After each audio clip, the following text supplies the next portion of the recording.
Liam's hands trembled as he opened the notebook. Most of it consisted of notes on glaze formulas and pottery shaping techniques. Her handwriting was beautiful, soft, and flowing. She wrote about her experiments with a blood jade glaze, a secret family recipe she was trying to recreate. Interspersed were short diary entries.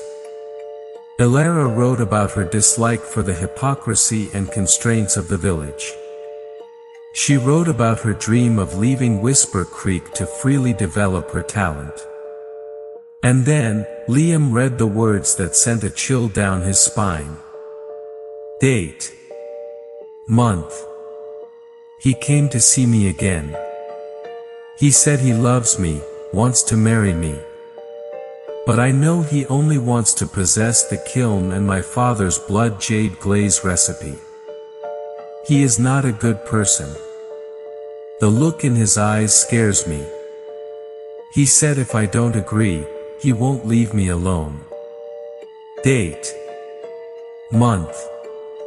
I told Daniel about it. Daniel said he loves me, promised to protect me. Daniel said he would leave this place with me. I trust Daniel. Daniel. So Daniel was involved. But who was he? The notebook didn't specify a name. Was this person so powerful that Elara didn't dare to write his name down? Liam flipped to the last pages. The handwriting became messy, frantic, as if written in a hurry. Date. Month. He knows about me and Daniel. He was furious. He said he would never accept a daughter-in-law like me. He threatened to kill us both. I'm so scared. Daniel said to meet him at the riverbank tonight. We'll run away together. This is our last chance. Those were the last words. The next page was blank. Liam closed the notebook, his heart pounding like a battle drum. A horrific picture was slowly emerging.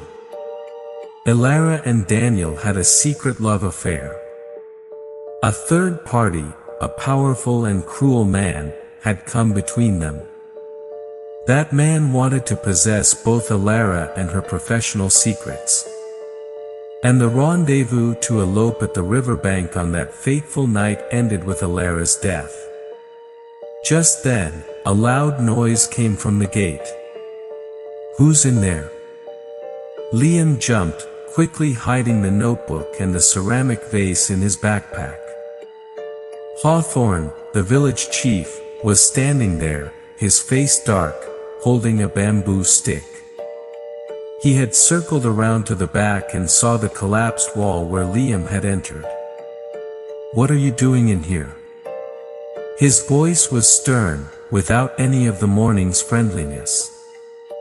I was just examining the architecture of the old kiln for my research, Liam said, trying to stay calm, his heart racing. Hawthorne's sharp eyes scanned Liam from head to toe, then stopped at his bulging backpack. He knew perfectly well that Liam wasn't just examining the architecture. This is an abandoned house, private property. You are not allowed to enter without permission. Besides, this place has a heavy, negative energy, not good for the living. You should leave. Don't meddle in things that are not your business. His words were advice, but his tone was a command, an undisguised threat. Liam knew he couldn't stay and argue. He quietly walked out of the abandoned house, keenly feeling Hawthorne's cold and murderous gaze following his every step. Clearly, Hawthorne knew he had found something. And he wouldn't leave him alone. That night, the terror was no longer vague. As Liam was reviewing Elara's notebook under the oil lamp, a rock the size of a fist suddenly flew through the window, shattering the glass with a horrifying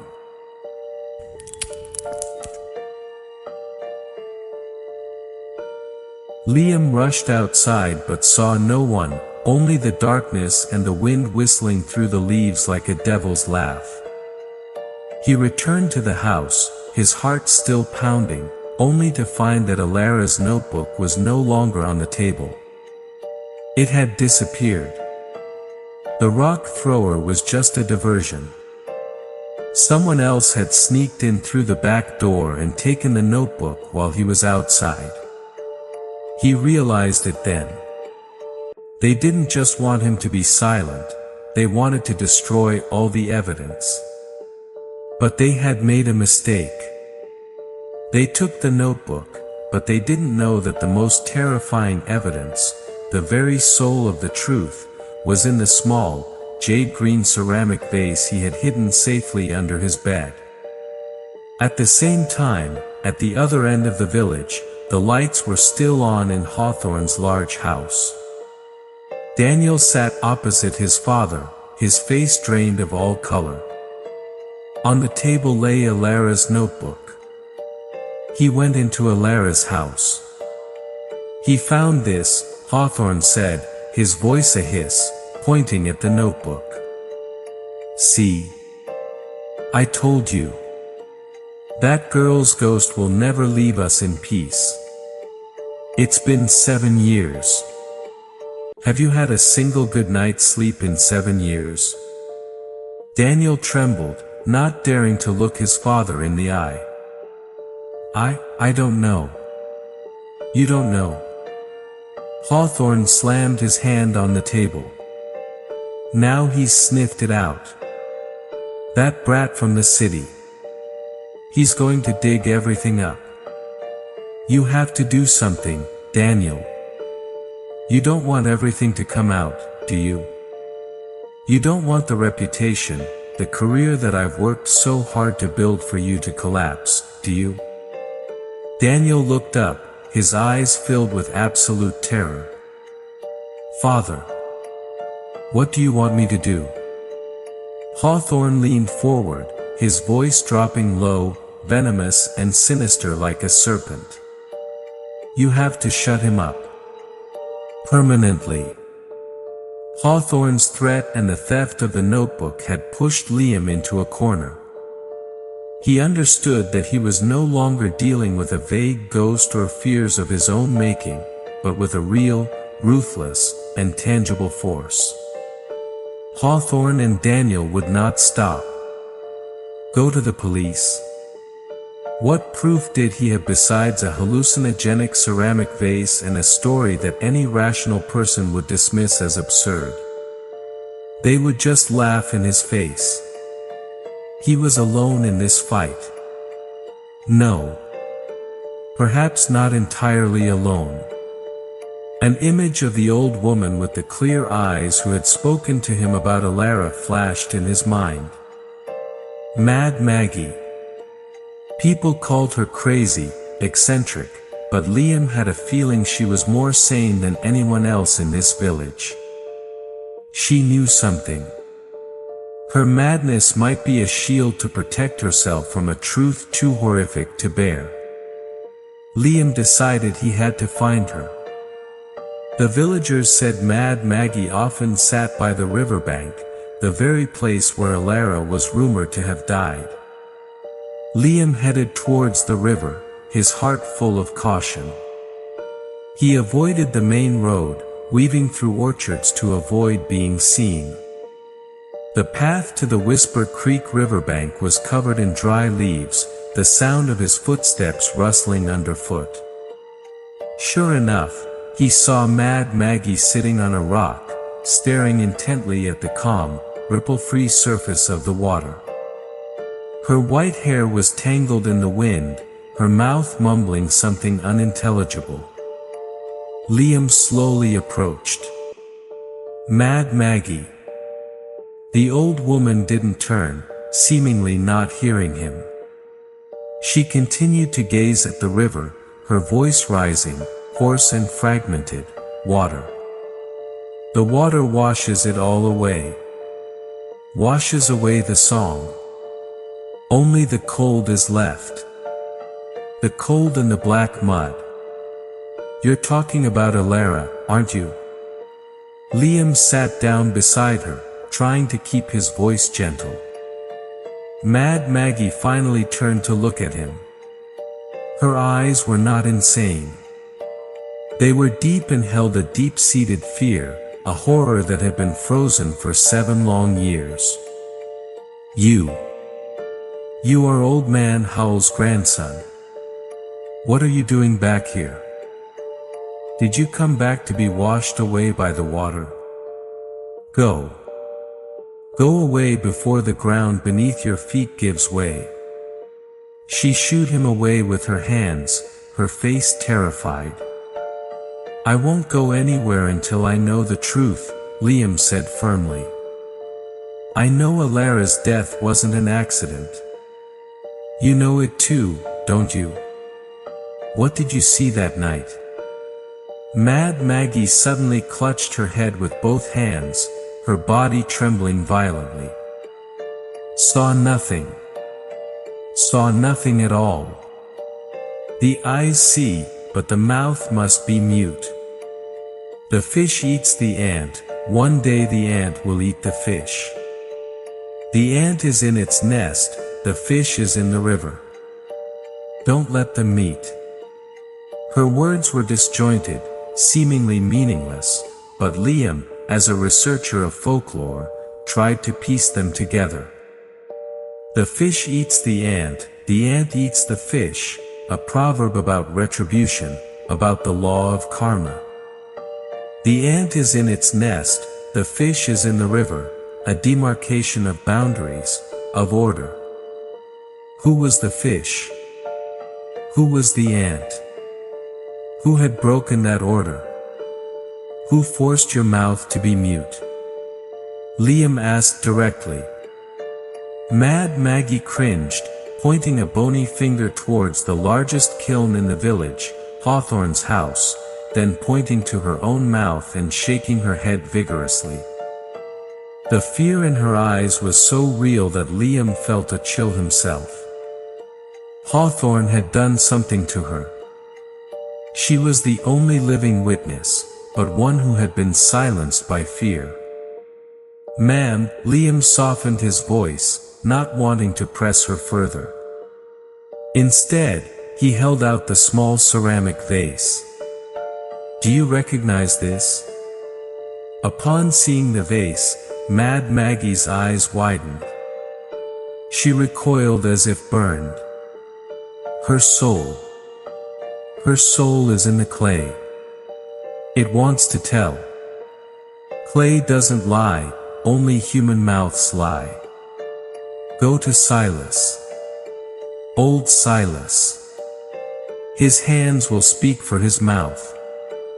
With that, Mad Maggie jumped up and ran frantically back into the village, still mumbling incomprehensible phrases, leaving Liam alone with her final instructions. Old Silas. The old potter, Alara's teacher. A man who was both deaf and mute. How could he tell a story? But Liam trusted Mad Maggie. His hands will speak for his mouth. Old Silas lived alone in a small house, hidden behind a thicket of bamboo. His kiln was small and ancient, bearing the marks of time, a stark contrast to the modern, glamorous estate of Hawthorne. Liam entered the yard and saw Silas sitting at his potter's wheel, his old eyes staring thoughtfully at a shapeless lump of clay. He didn't hear Liam's footsteps. Seeing a shadow, he looked up, his eyes showing a hint of surprise before quickly shifting to a wary, defensive expression. He had lived too long in isolation and silence. Liam bowed his head in greeting, then sat down opposite him without a word. He knew speaking was useless. He placed Alara's ceramic vase on the table, gently pushing it towards Silas. The old artisan's eyes widened. His calloused, clay-stained hands trembled. He picked up the vase, caressing it like a long-lost treasure. He brought it to his nose, taking a deep breath as if to find a familiar scent. Tears suddenly welled up in his old eyes, rolling down his wrinkled cheeks. He looked at Liam, his eyes full of pain and torment. He seemed to want to say something but was helpless. Liam knew he was on the right track. He waited in silence, placing all his trust in the old artisan. Silas put the vase down. He no longer looked at Liam, but turned to the lump of clay on his wheel. His hands began to move. They were no longer trembling but became strangely quick and decisive. It seemed that all his pent-up emotions, all the words he could not speak, were being channeled into his hands.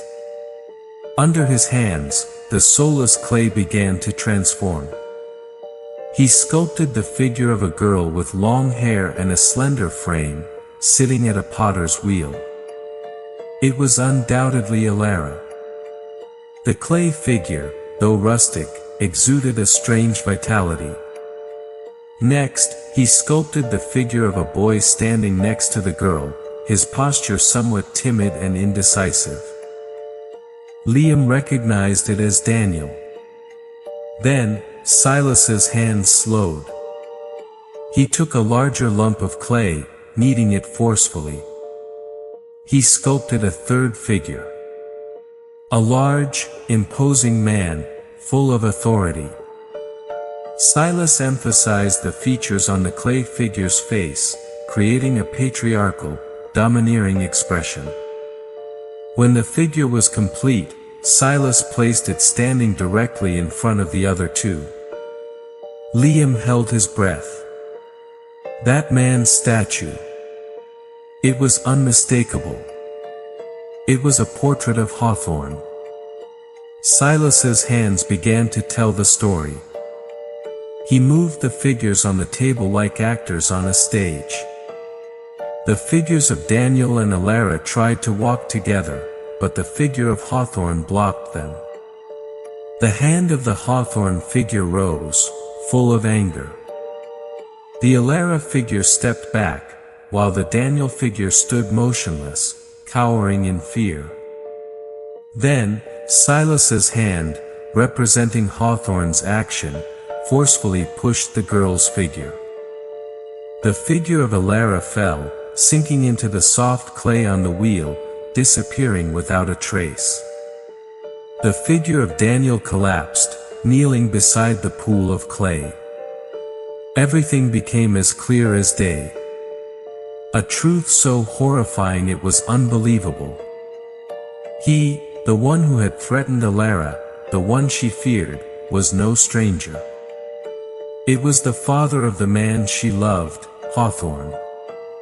He not only wanted to seize the pottery glaze recipe but also refused to accept a poor daughter-in-law who was far more talented than his own son. A father's anger, a craftsman's jealousy, and the arrogance of a man in power had turned him into a demon. And Daniel was there. He had witnessed everything. But cowardice had frozen him, watching the woman he loved be murdered by his own father without daring to do a thing. Liam sat stunned. This crime was more horrific than he had imagined. It wasn't just a murder, it was a conspiracy covered up by both power and the cowardly silence of an entire village. Silas looked up at Liam, tears still streaming down his face. He pointed at the buried figure of Alara, then towards the riverbank, and shook his head. Then, he pointed towards Hawthorne's large estate, where a new warehouse had been built on the foundation of an old, demolished kiln. He pointed there, then made a digging motion and clasped his hands as if in prayer. Liam understood the final, most gruesome truth. Alara had not drowned. Her body was not at the bottom of Whisper Creek. Hawthorne hadn't thrown her into the river to avoid the possibility of the body floating up. He had taken her body back and buried it somewhere on his own property, likely under the foundation of the new warehouse, to silence her forever. It was the final humiliation for the talented girl. And that was why her vengeful spirit could not find peace. She didn't just want justice. She wanted to be found. She wanted to return to the earth in a proper way, not buried like trash under her enemy's warehouse floor. Holding the ceramic vase, Liam felt Alara's pain and despair more intensely than ever. He realized that the mournful lullaby was not just a cry of grief. It was a guide. A desperate call from an unmarked grave. He stood up and bowed deeply to the old artisan. He used hand gestures to express his gratitude. "I understand now. Thank you. I promise I will bring her justice." Leaving Silas's house, Liam knew what he had to do. He couldn't go digging up Hawthorne's property by himself. He needed a moment, an opportunity to expose everything in front of the entire village. And that opportunity was coming. The next night was the Festival of the Water Goddess, the biggest festival of the year in Whisper Creek Village. A festival honoring the water deity, to be presided over by none other than the man who had defiled the river with an unforgivable crime, Hawthorne. That would be the final stage. A place where truth and lies, the living and the dead, would have their final confrontation.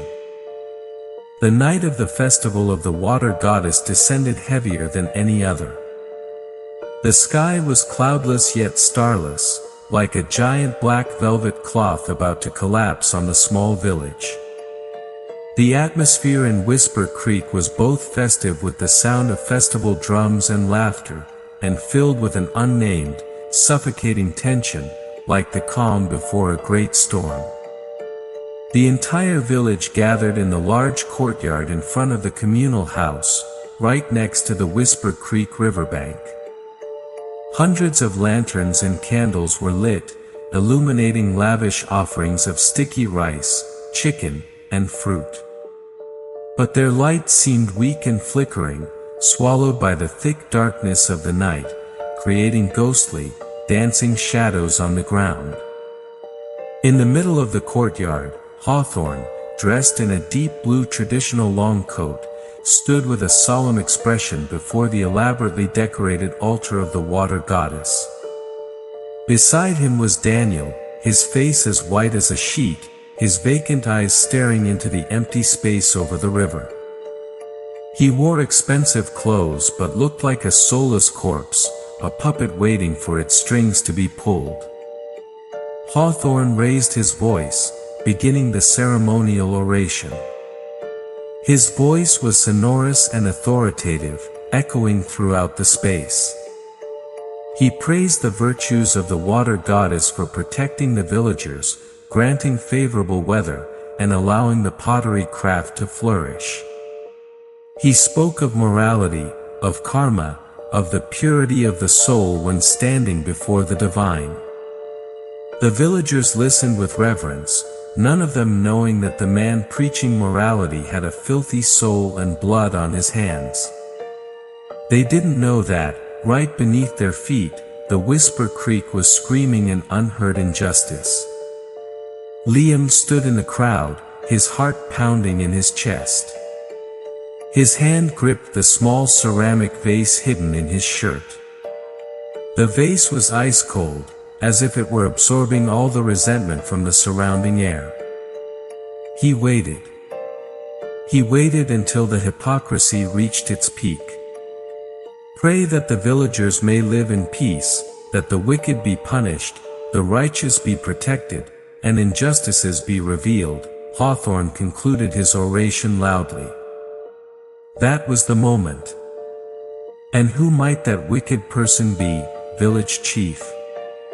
A voice rang out, not too loud but firm enough to shatter the solemnity of the ceremony. All whispers fell silent. All eyes turned to Liam as he slowly stepped out from the crowd, walking straight towards the altar.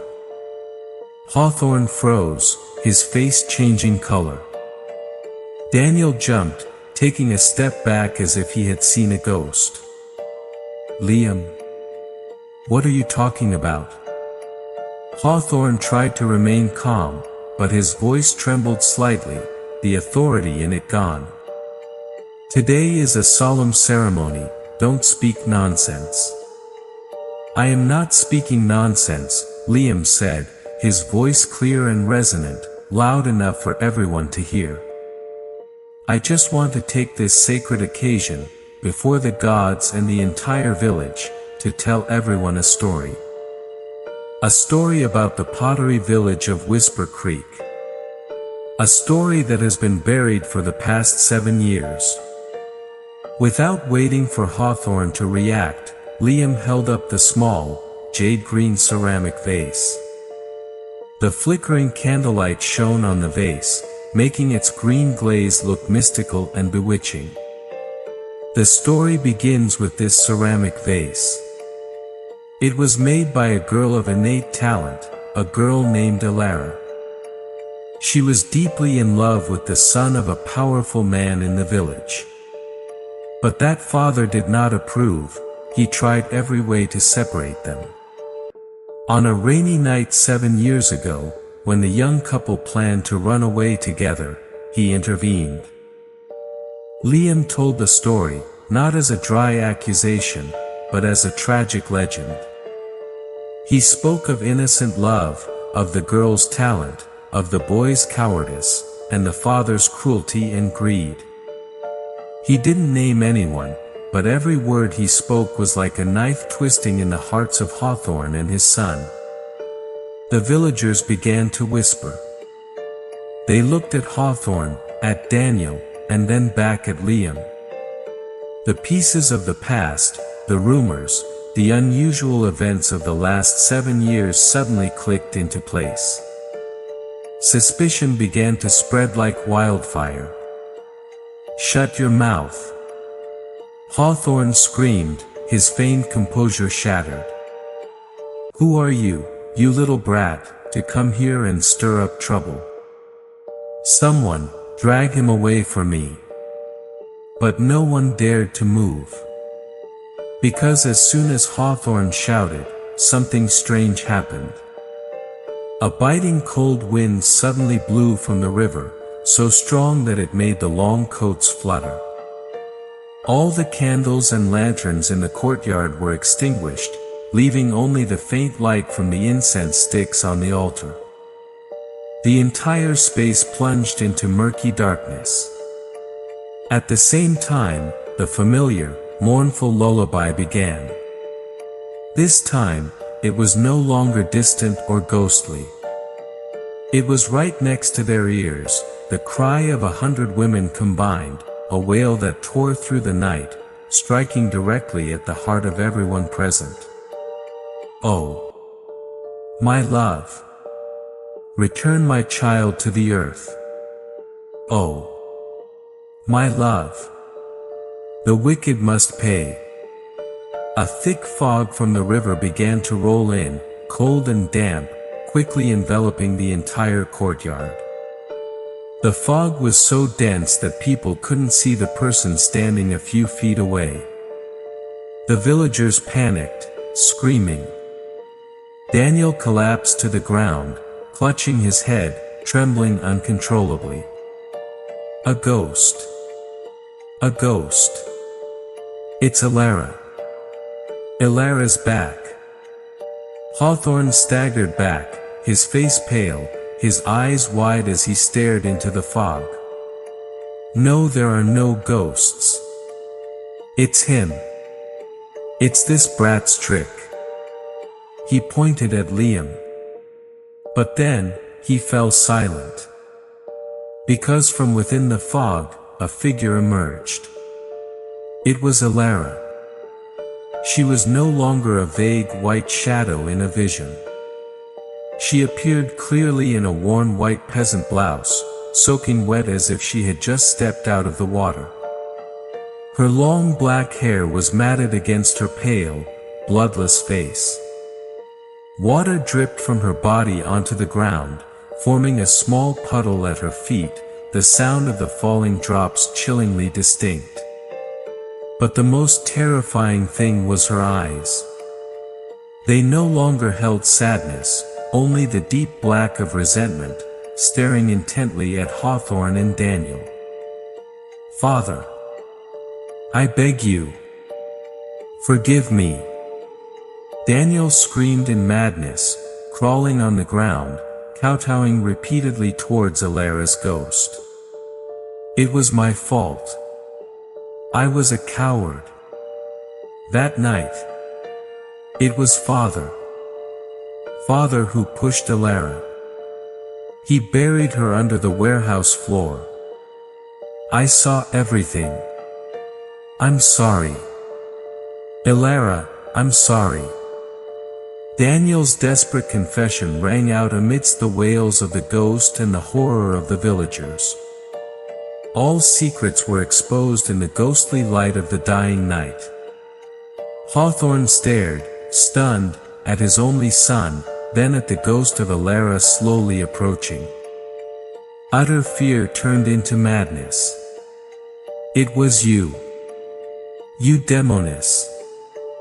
Hawthorne roared, grabbing a bronze ritual staff from the altar and charging at the ghost. "I killed you once, I'll kill you again." But his staff only passed through Alara's form as if through air.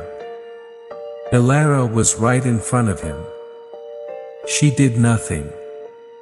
She only raised her ice-cold hand, a pale, water-wrinkled hand, and gently placed it on Hawthorne's forehead. Hawthorne let out a world-shaking scream. He dropped the staff, clutching his head, his eyes rolling back. He saw nothing anymore. In his mind, the image of the rainy night 7 years ago returned. He saw himself pushing Alara into the mud, saw her look of horror and despair. Then he saw himself carrying a cold body on his shoulder, digging a hole in the dark night, and burying it. The scene replayed over and over at dizzying speed in his mind, accompanied by the endless, mournful lullaby. He screamed, clawed at his face, then laughed, then cried, running in circles like a madman before the eyes of the entire village. The ghost of Alara looked at Hawthorne one last time. It seemed a single black tear rolled down her cheek. The debt of hatred had been paid.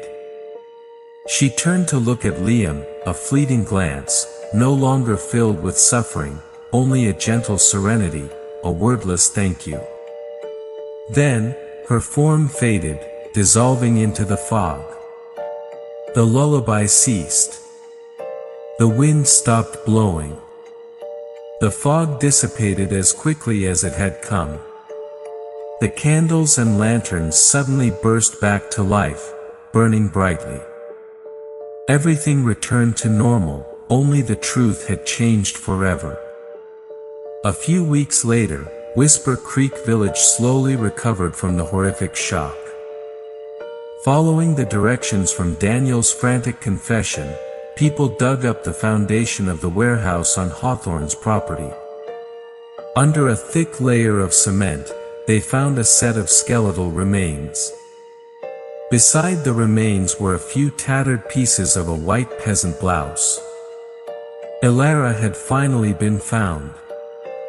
She was given a proper funeral, one that the whole village attended, not out of fear, but out of compassion and remorse. She was buried on a small hill overlooking the Whisper Creek, her favorite spot when she was alive. Hawthorne was committed to a psychiatric hospital. He had gone completely insane, spending his days sitting in a corner, mumbling about a rainy night and an endless lullaby. Daniel faced charges for concealing a crime. He accepted everything with a strangely calm expression. Perhaps for him, a physical prison was more bearable than the invisible prison of guilt that had held him captive for 7 years. Liam's research project was also completed. He had fully documented the history, techniques, and even the spiritual tales of the Whisper Creek pottery village. Ilara's story became the most tragic yet profound chapter in his work. On the day of his departure, Liam packed his bags. His escape trip had ended in the most unexpected way. He hadn't found peace in the way he had wanted, but he had found something greater: truth and justice. He had also learned to face his own pain instead of running from it. Before heading to the bus station, he visited Ilara's grave one last time. The small grave was covered with white chrysanthemums, simple and pure like she was. He placed the small, jade-green ceramic vase on the grave. It had fulfilled its mission. "Rest in peace, Ilara," he whispered. A gentle breeze blew by, carrying the scent of grass and damp earth, like a final thank you, a final farewell. The mournful lullaby by the Whisper Creek was no more. All that remained was the sound of the wind singing through the bamboo groves, a song of freedom and serenity. Liam turned and walked away, not looking back.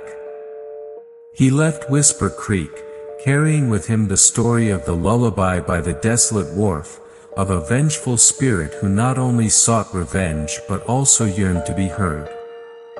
He knew that from now on, he would no longer run away. Because he understood that some memories never die. They only lie dormant, waiting for someone brave enough to awaken them. And sometimes, the only way to heal the wounds of the present is to face the ghosts of the past. Thank you for your interest and for listening to our channel story. Please support the channel by like the video if you enjoyed it. Comment with your thoughts on the story and its ending. Share this video with your friends and family. Subscribe and hit the notification bell so you don't miss the next thrilling horror story. Thank you all for tuning in.